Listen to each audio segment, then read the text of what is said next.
Banking, the greatest scam on earth. Thomas Jefferson said, "I believe that banking institutions are more dangerous to our liberties than standing armies. If the American people ever allow private banks to control the issue of their currency, the banks will deprive the people of all property until their children wake up homeless on the continent their fathers conquered."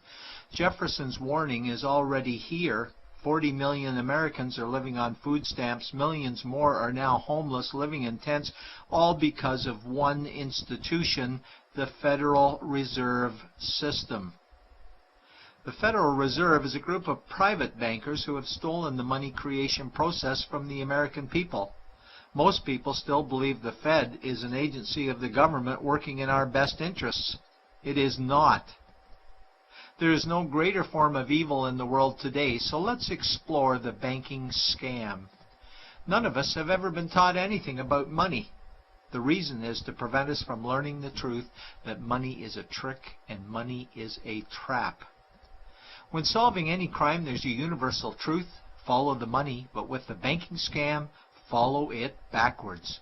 Where does money come from? The world's money supply is always growing. Where does all the new money keep coming from? Money comes from privately controlled global banks like the Federal Reserve System.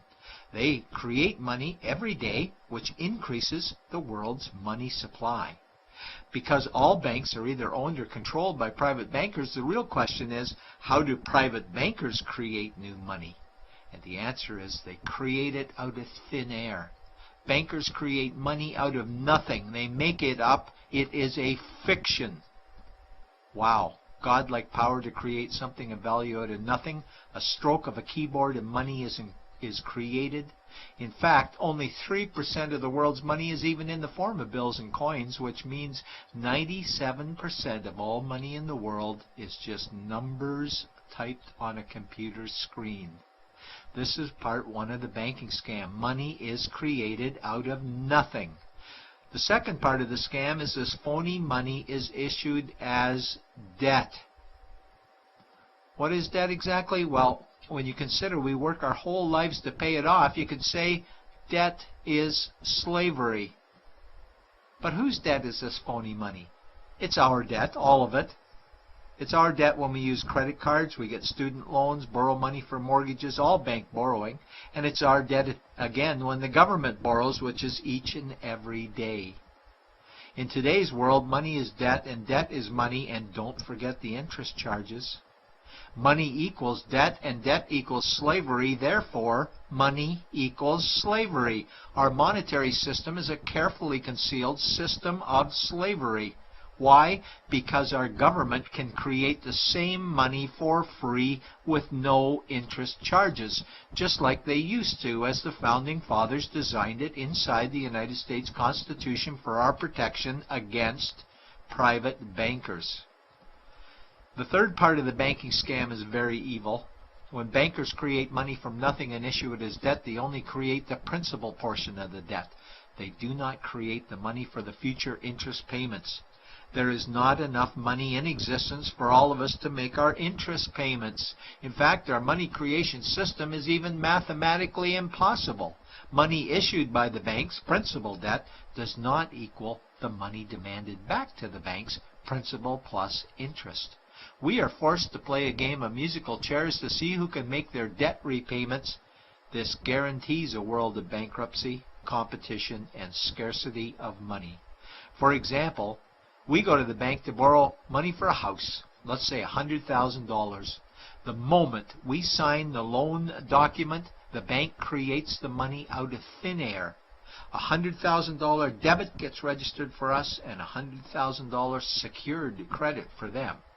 Then one of two things happens. Either we give the bank 30 years of labor making house payments totaling $300,000 for the original $100,000 we borrowed, or the bank takes our house. The bankers get either our labor for life or our house, and often they get both, all from money created out of thin air and issued as debt, for money made out of nothing. This is why all the bankers end up with all the assets. The fourth part of the banking scam is inflation. People think inflation is prices and costs increase. A better answer might be the value of our money always goes down. Inflation is created every time the central banks print money, which is every day. Where does all this new money get its value? The answer is it steals its value from the existing money supply, where our savings are. Our savings are disappearing because of the new money they're printing. If money creation was in balance with goods and services, there would be no inflation. Prices would stay the same. But the reality is banks always print money, driving prices ever higher, which steals the value of our savings, making them disappear. Since the private bankers created the private Federal Reserve in 1913, the United States dollar has lost 97 cents in purchasing power. An item in 1913 that cost $100 in 2011 cost $2,230, a price increase of 2,130%. This is the banking scam. 4 parts. Private bankers create money out of nothing and charge interest on it. There is no money created for the future interest payments, and inflation steals our savings every day. In order for the banking scam to be pulled over our eyes, the bankers need help from the likes of paid-for politicians and appointed civil servants, military-industrial complex, mainstream media, multinational corporations, and the bankers' good buddies. For example, what do our banker-controlled television networks say about criminal bankers? "Oh, bankers are our saviors. Chairman is man of the year. He saved the world. Bankers really do deserve their bonuses. They're so smart." And what do our banker-owned G20 politicians say we need to do? That we must save our banking system, and now we need austerity measures, like increasing existing taxes and bringing in new taxes, cutting our social programs, including education and health care, stealing from our pension plans while increasing the retirement age, keeping us working for more years at lower wages while placing our children and grandchildren in debt and servitude for their future lives. We are being lied to that we must go deeper in debt for bailouts, stimulus packages, quantitative easing, saving the too big to fail banks, credit easing, currency interventions, all names that mean the same thing, more debt to us. Is it not strange that the solution to too much debt is always more debt to us? And where is all this money going? It's going to the banks and to the bankers. They are stealing our money right now. 0.1% of the world's population owns 2/3 of the world's wealth. This means that 99.99% of the world's population own less than 1/3 of the wealth, a decreasing amount because these guys are stealing it.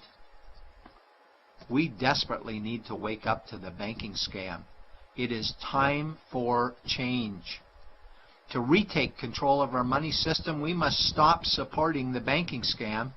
Lincoln said the government should create all the currency and credit needed to satisfy the spending power of government and the buying power of consumers. Money will cease to be master and will then become servant of humanity. And Jefferson said the issuing power of money should be taken from the banks and restored to the people to whom it properly belongs.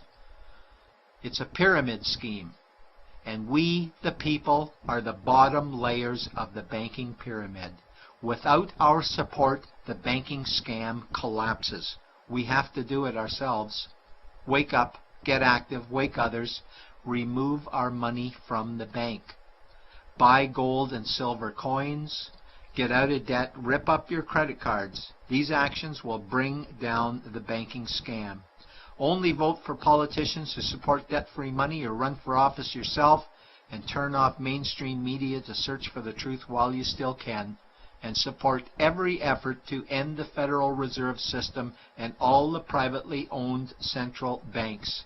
Let's bring these criminals to justice to get our money and our countries back before it's too late.